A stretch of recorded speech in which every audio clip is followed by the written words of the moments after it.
पहले तो हम ये कहना चाहेंगे कि बिहार विधानसभा सत्र में जो पिछले सत्र में विधायकों पर जिस तरीके से हमला किया गया था, और वो न सिर्फ विधायकों पर हमला था बल्कि पूरे लोकतंत्र पर, विधानसभा की अपनी गरिमा पर, और इस विधानसभा सत्र में ये ज़रूरी था कि सरकार इस पर स्पष्टीकरण देती और इसके लिए माफ़ी मांगती बिहार की जनता से, लेकिन ऐसा हुआ नहीं।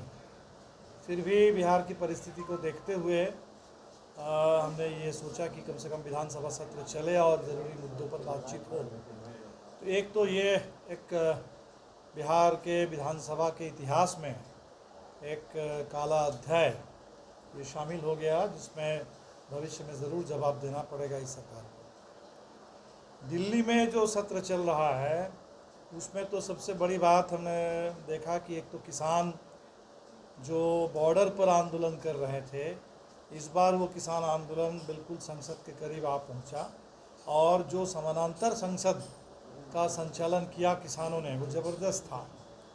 हर कृषि कानून को लेकर के बहस हुई, महिलाओं ने अलग से किसान संसद संचालित किया, और इस पूरे मुद्दे पर सरकार को किसानों ने बेनकाब किया है।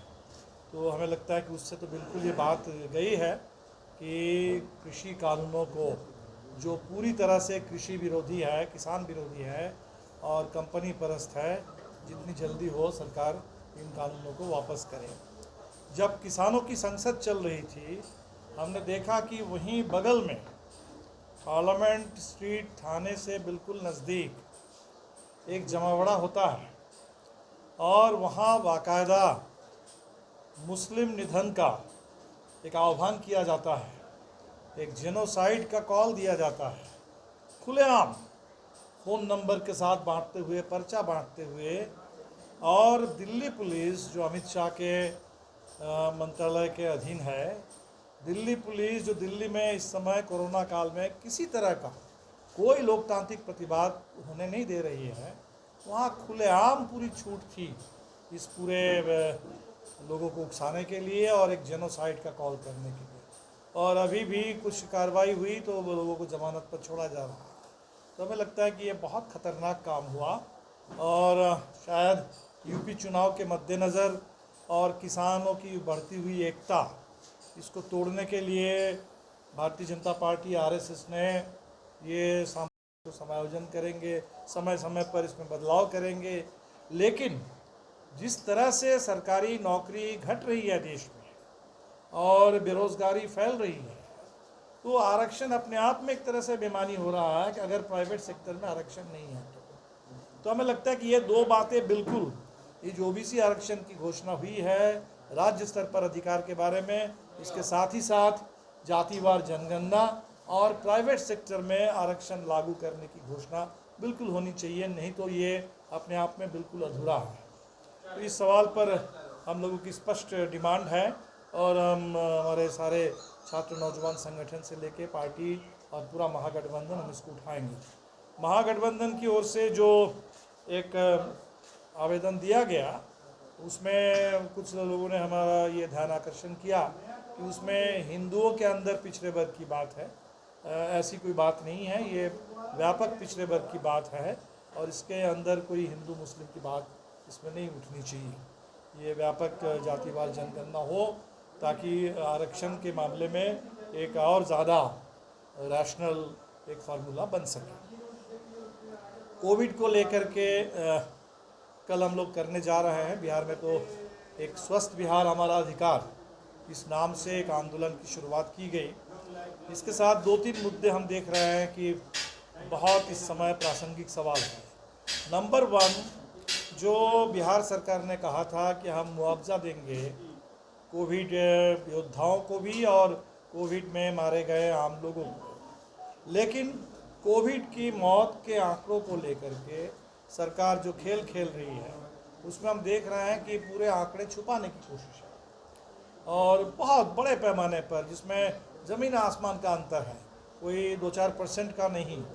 जो एक्चुअल मौतें हुई है, जो अस्पताल से ज़्यादातर बाहर हुई है, बहुत सारे लोगों के लिए कोविड टेस्ट की कोई सुविधा नहीं थी, और जाहिर सी बात है कि कोविड के सारे सिम्टम्स होते हुए भी ऑफिशियली कह लीजिए तो कोविड सर्टिफिकेट नहीं है, टेस्ट पॉजिटिव टेस्ट की रिपोर्ट नहीं है। इसकी जिम्मेदारी सरकार की है, इसका खामियाजा जनता पर नहीं थोपा जा सकता है।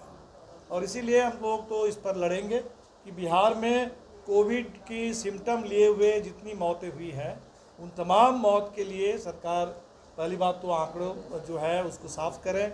और हमने जो अपने स्तर पर सर्वे चलाया है और उन सर्वे के आधार पर जो आंकड़े हमारे सामने आए हैं, कल उन आंकड़ों को हम लोग फाइनल करेंगे और एक बुकलेट हम लोग इशू करेंगे। वो भी एक ऐसे समय में जब 15 अगस्त हम अपने आज़ादी के 74 साल गिरह मनाने जा रहे हैं, तो बहुत ख़तरनाक संकेत, बहुत एक तरह से देश के खिलाफ, इतिहास के खिलाफ, हमारे देश की एकता, पूरे सांप्रदायिक सौहार्द के खिलाफ भारतीय जनता पार्टी और आरएसएस ने एक तरह से युद्ध की घोषणा कर दी, जिसकी जितनी भर्त्सना की जाए वो कम है। और हमें बिल्कुल इसके खिलाफ सतर्क रहना होगा, सजग रहना होगा कि ऐसी कोई हरकत ना हो सके देश के अंदर। अभी इस सत्र में हमने देखा कि एक ओबीसी आरक्षण पर पारित हुआ है बिल, और वो एक तरह से सत्ता पक्ष और विपक्ष दोनों की सहमति से पारित हुआ। तो इसकी तो ज़रूरत थी, और इस सवाल पर जो राज्य सरकारों को एक अधिकार मिला है अपने अपने प्रदेश की स्थिति के मुताबिक ओबीसी सूची को फाइनलाइज करने के लिए, तो हम समझते हैं कि ये ज़रूरी था।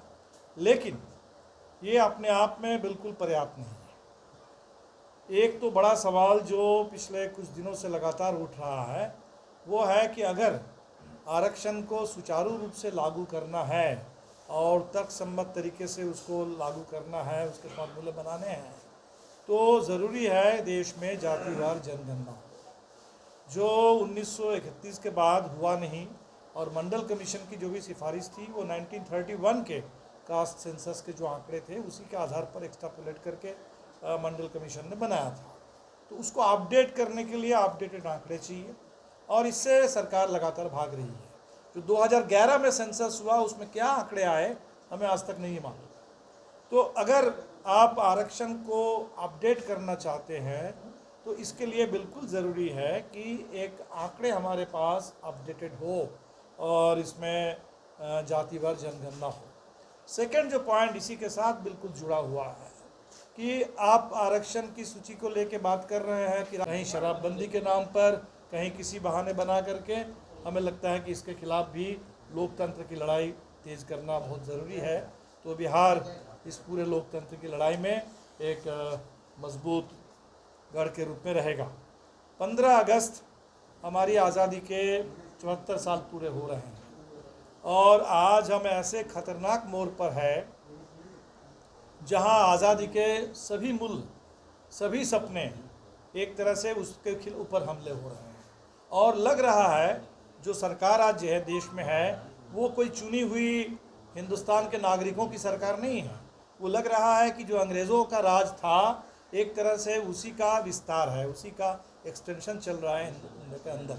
जो काले कानून के बल पर अंग्रेज़ राज करते रहे हैं, यूएपीए, आपके राउलाट एक्ट और सिडिशन कानून, आज उसी राउलाट एक्ट के उत्तरसूरी के रूप में, उसके नए संस्करण के रूप में यूएपीए है। और सिडिशन कानून तो अभी सुप्रीम कोर्ट ने भी सरकार से पूछा कि आपको सिडिशन कानून की क्यों आवश्यकता है, जो अंग्रेज़ को चाहिए था गांधी और सुभाष बोस से और भगत सिंह से निपटने के लिए, तो वो आज मोदी सरकार को, भारत सरकार को क्यों चाहिए।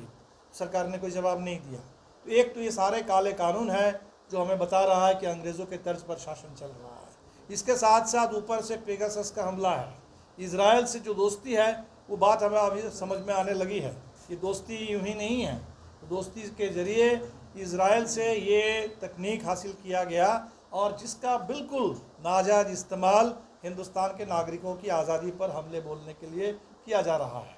तो ये खतरनाक है। इसीलिए हम लोग 15 तारीख को स्वतंत्रता दिवस मनाएंगे, बड़े पैमाने पर मनाएंगे। और स्वतंत्रता दिवस में हम लोग हर जगह जनता के बीच में शपथ लेंगे अपनी आज़ादी को मजबूत बनाने के लिए। देश की जो एकता है, जिस एकता को ये सरकार के रहते वो इस कदर इस समय एकता देश की खतरे में है कि अभी आप देख रहे हैं कि मिज़ोरम और असम के बीच में कोई सीमा विवाद खड़ा होता है, दोनों जगह एनडीए की सरकार है और दोनों जगह की पुलिस आमने सामने भिड़ जाती है और गोली चलने लगती है।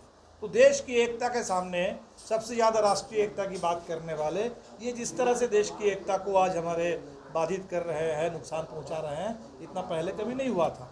सबसे ज़्यादा राष्ट्रवाद की बात करते हैं और राष्ट्रीय संपत्ति को